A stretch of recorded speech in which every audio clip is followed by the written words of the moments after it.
Good afternoon, everybody. Hope you guys are doing well. And today we're going to be talking a little bit about the big picture. Yeah, we're thinking about the big picture today. Most of the conversations lately have been about the little picture because things have gone so terribly out of control and disastrously in the small picture that it kind of demands our full attention. But I want to talk about some big picture stuff here because bottom line is this. Charles Cross likely going to miss some time. Abe Luke is definitely going to miss some time. This offense is not going to be what we thought it was going to be, and it may never be this year. When Cross gets back, what's he going to be able to do? When Lucas gets back, what's he going to be able to do? Is Lucas going to be battling knee issues his whole life? Is this just going to be who he is from now on, where you just have to assume that he's going to miss time every year because of this knee thing? Or maybe he even has to retire early. Like, these things are going to affect the whole season in all likelihood. So that vision you had in your head of a top five offense, which healthy, I think absolutely could have happened, and I think we saw the seeds of it in that first half. Get it out of your head now. It's not happening. This offensive line is not going to allow it. And I know people are going to say, well, we're going to get Jason Peters in there, we're going to get this guy in there, we're going to get that guy in there. I don't think anything we can do at this point is going to make up for not having Cross and Lucas. Those guys were a very important part of the offense this year. So that means something else is going to have to step up if we're going to have any kind of a decent season. And frankly, if something else doesn't step up, we could have a terrible season. Like a season that puts us in the, I'm not going to say the Caleb Williams sweepstakes, that's not realistic, but it could put you in the Quinn Ewers, Drake May sweepstakes, maybe. Brock Bowers sweepstakes, like whoever it is you like up there in the next tier of the draft, it's on the table now. And if it's not the offense, it's probably going to have to be the defense, right? And I want to talk about the defense here so you guys can understand exactly where this is coming from. Because bottom line is, right now, this defense has to step up right now. This Sunday against the Lions, if the defense does not play out of their minds, there's no way we win. Because this offense is not going to be able to score enough points to keep up with a Detroit offense that is running roughshod. So, the defense. Let's talk about recent history with the Seahawks defense so you guys can understand why I am dubious and why it is such a big deal. This is not just something we want to happen, it is something that needs to happen. What you are looking at on screen right now is a pretty simple column row data set of the Seahawks defensive ranks in points allowed per game in each of the recent seasons. Excuse me. So 2016 was the last time the Seahawks had a good defense. In 2016, they ranked third, and they would have ranked first if Earl did not get hurt. So the Seahawks having this hyper elite defense basically died when Earl Thomas got hurt in 2016 against the Panthers. I remember it well. Still managed to have the top three defense by the end of that season. But after that season ended, the party was over. The last time the Seattle Seahawks had a good defense, Barack Obama was president. So it's been a minute. It's been way too long. Since then, we've had a couple of defenses that are above average, decent, playable, solid, effective. 2018, they were 11th. 2021, they were 11th. We've had a couple of defenses that were average. 2017, it was 13th. 2020, it was 15th. Right around the middle of the league. We've had some of the defenses that are bad. 2019, 22nd. And last year, really bad, honestly, 25th. Now, so far this year, we're 26th. That doesn't really mean anything because we played one game, but point is, we're not off to a very good start. But the bigger point is, we are now in a streak of 6 going on 7 seasons without having a top 10 defense in terms of points allowed. And I feel like that's a pretty good barometer for a good defense. If you want to be good, you should be in the top 10. If you're outside the top 10 by a little bit, you can still be above average, you can still be commendable, but you're not really good if you're not in the top 10. There are only 32 teams. Now, 2017, everybody got hurt. That was going to be a great defense, and then everybody got injured by the end of the year, and we just didn't have the guys. 2018, honestly, was a really impressive year. We had so much dead money from all the guys who were released or retired or left or whatever, and we were still able to field an above average defense. That was actually great. So I'm not really talking about those 2 years that much. That's understandable. I totally get why the defense dropped off those 2 years. And then since then, we've just been waiting for it to come back. 2019, 2020, 2011 seemed like maybe we were slowly kind of headed in the right direction. It wasn't moving as fast as we wanted it to or needed it to. It was kind of weird that it was taking a supposed defensive guru coach so long to figure this out.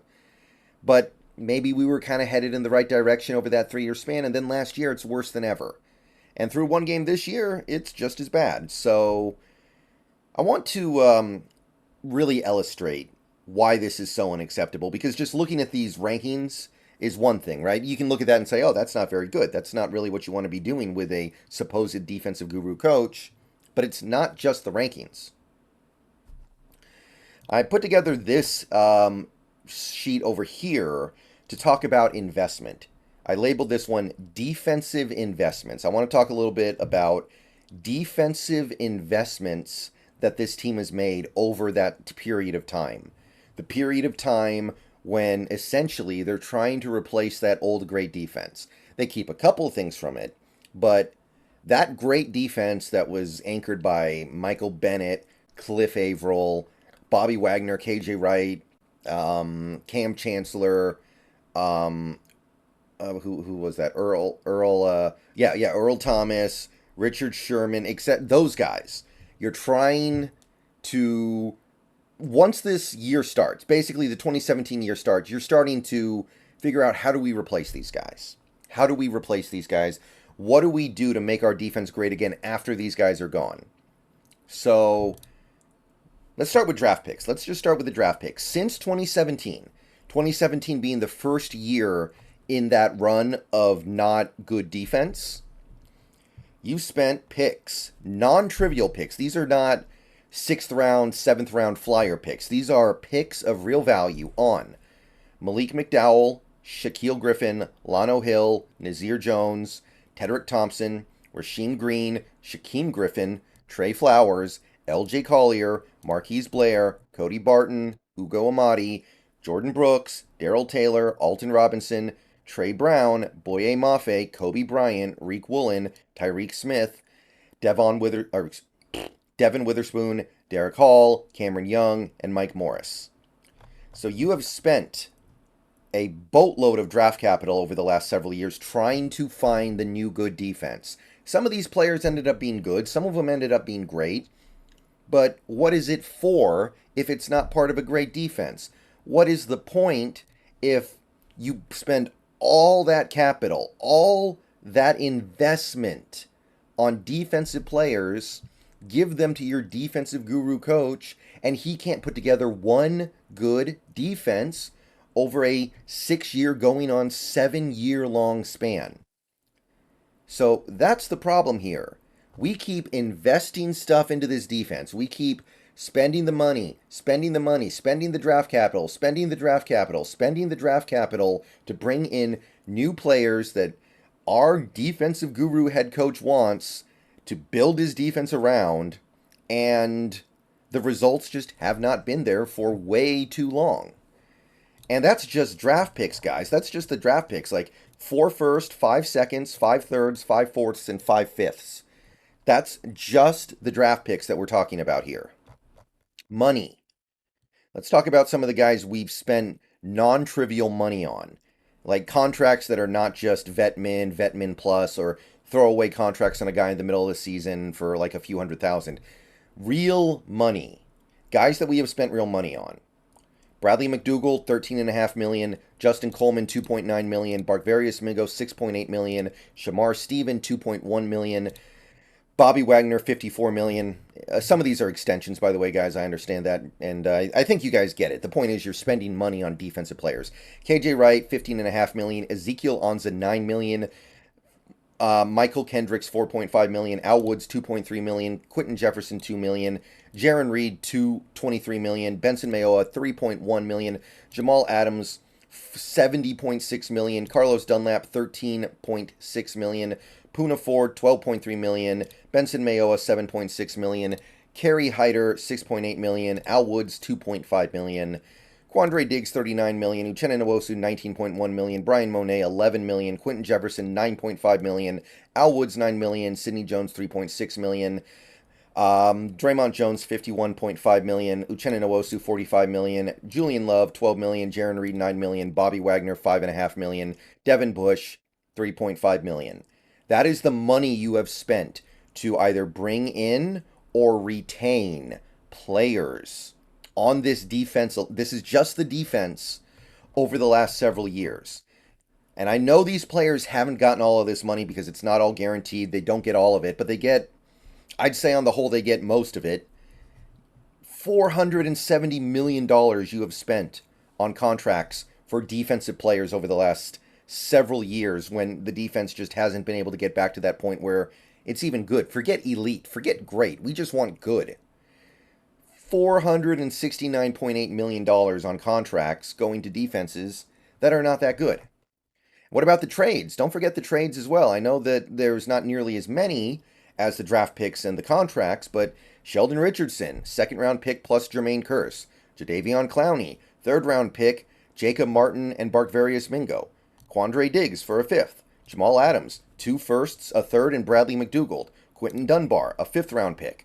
So you add that all together, 2 firsts, a second, 2 thirds, 2 fifths, Jermaine Kearse, Jacob Martin, Barkvarius Mingo, Bradley McDougald. All players that belong in this league, players that have had productive moments in this league, players of some positive value. So look at this investment. Look at the way the investment on this defense gets summed up over the last several years. And for what? Really, I'm really asking you, was it worth it? So, at the end of the day, we're putting all this stuff into the defense. Like I'm a gamer, all right? I'm a gamer. And I know some of you guys aren't, but there's this game.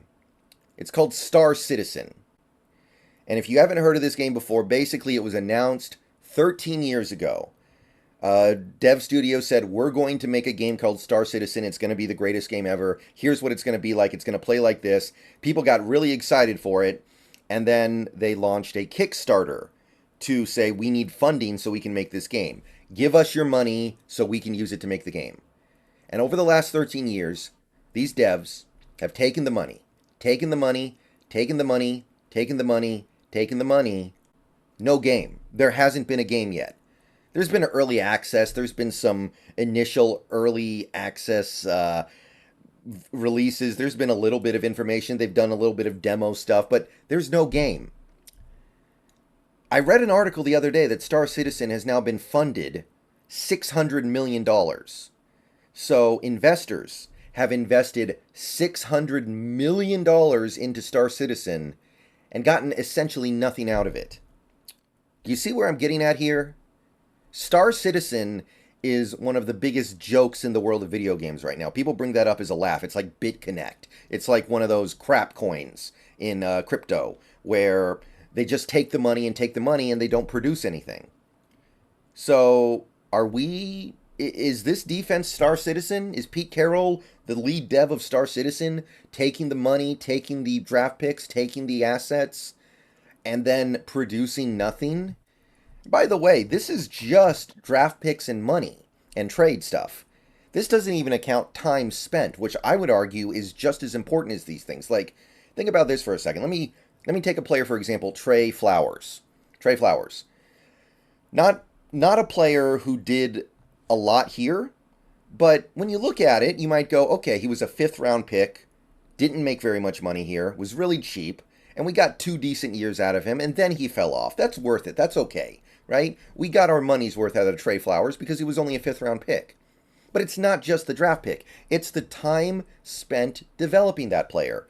Trey Flowers played a grand total of approximately 2,500 defensive snaps. I think if you count the playoffs, it's more like 2,700 while he was here. So Trey Flowers took up a ton of time developing him, playing him, getting him experience, trying to find out what he is, trying to push him in the right direction. You spent close to 3,000 snaps playing him here, and then you went, nah, he stinks, get him out of here. You wasted that whole time. Because at no point during that almost 3,000 snaps was Trey Flowers good. He was okay, he was passable, he was workable, he had some good moments, but he was never like a good corner that you would feel great about anchoring your defense. You never looked at Trey Flowers and went, he can be a cornerstone of an elite defense or even a really good defense. He was just a guy who was decent for a little while, and then at some point he became bad, and you pushed him out, and you got basically nothing out of that investment. Not the draft pick investment or the money investment, but the time investment in developing him. And there's stuff like this all over this defense the last several years. We spend a bunch of time playing a guy, we spend a bunch of time developing him, and then at a certain point after like 3 or 4 years, we just go, get out, beat it. We don't want to play you anymore. You suck. It took us way too long to figure it out. Guys like LJ Collier. LJ Collier took up a roster spot on this team for 4 years. Even a guy like Shaquille Griffin, who I don't hate Shaquille Griffin. He made a Pro Bowl here. But you draft him, you're developing him. Third year he makes the Pro Bowl. You think, oh, great, we found the next great Seahawks cornerback. And next year, he sucks now. He's barely playable. Get him out of here. He signs a deal with Jacksonville. Most Seahawks fans are happy because they think he's so bad all of a sudden. And whether or not he is, why you spent all that time on him. So the investment's there. But where are the results? That's the bottom line here. Where are the results? Because we're going to need results now. The defense that we saw Sunday against the Rams, we play that way the rest of the season, we're going to win like 3 games. And I don't think it's going to be as bad as it was on Sunday, but that's because it can't get worse. We got destroyed by Puka Nacua and Tutu Atwell. There's no way we're going to get worse than that. But is it actually going to get good? Is it actually going to get to the point where it's actually something positive? It's actually something that we look at and go, hey, this can carry us to a win. I know you guys all saw that Monday night game because apparently it was the most watched Monday Night Football game ever. Aaron Rodgers goes out on play number 4, and sorry for my camera getting fuzzy, by the way, but Aaron Rodgers goes out on play number 4, and that Jets defense just decided, you know what? We're still going to find a way to win this game. We're going to get our offense, our crappy Zach Wilson offense, the ball back over and over again. We're going to force turnovers. We're going to force punts. We're going to hold. And if the offense is so bad they can't even win a game under those circumstances, then, hey, nothing we can do, but we are going to do everything we can to make it so this offense can win this game, even though they only score a few times, even though they only put up, 16 points? That's what we need. And the time is now to start seeing some return on investment. I mean, look at all these draft picks and look at all this money we've spent the last 2 years on just this defense, and you're telling me they have any excuse to be this bad? No, I don't see it. This video is going on a little longer than I wanted it to. I understand that. I usually don't like to make my videos much longer than 15 minutes anymore, but sometimes it's called for, and I really think this needs to be called out here. You're dumping this many resources into a defense, and it can't find a way to be good. Then what are you doing here? Are you really Star Citizen? Are you really BitConnect? Or is this going to be the time when you go, okay, we're going to have to go back to the old style when we had Tavares Jackson as our quarterback, and the defense had to win games because the offense was no good. We were okay those years. We went 7-9 with Tavares Jackson and Charlie Whitehurst. Remember that year? That wasn't a terrible year. Or washed up Matt Hasselbeck. He won 7 games too. Mostly because the defense found these ways to chip in massively and pick up where the offense was leaving him wanting. So it can be done. I just saw Zach Wilson win a game on Monday Night Football against the vaunted Buffalo Bills because his defense just decided we're not going to let this happen. It's not going to happen because of us. All right. So I will see you guys later today. More stuff to talk about. We've got a show tonight with the Hawks Nest, but this is like really bad. It was one thing when the defense wasn't good in 2018 because that defense was respectable and there was so little investment on that defense. Like you had Bobby Wagner, you had Jaron Reed and Frank Clark having career years, and that was almost it, right? You just had a couple of okay pieces. It was like KJ Wright missed almost that whole season. Earl Thomas missed almost that whole season. If that defense had been worst in the league, I wouldn't have even cared because they had no talent. But they actually ended up being okay. How is that still almost the best defense the Seahawks have had since the Legion of Boom broke up? How? That shouldn't be possible. With all the investment that you've made, it blows the mind that the best defense we've had since the Legion of Boom broke up was the one where we were literally throwing stuff against the wall with guys like Barkvarious Mingo, Michael Kendricks, and a bunch of other random players that we just threw together who would play for cheap enough to justify the money that we had. All right, so like I said, I'll see you guys later. There's a show tonight with the Hawks Nest. We're going to try to figure out this Lions game, but the offense is not going to save us this year. The offense is not going to bail us out this year the way it did last season. So I'm looking at this. I'm just trying to understand where this comes from. There are teams out there that win with bad offenses. They don't win Super Bowls, but they win games. They fight. They fight for the playoffs. They make the playoffs from time to time.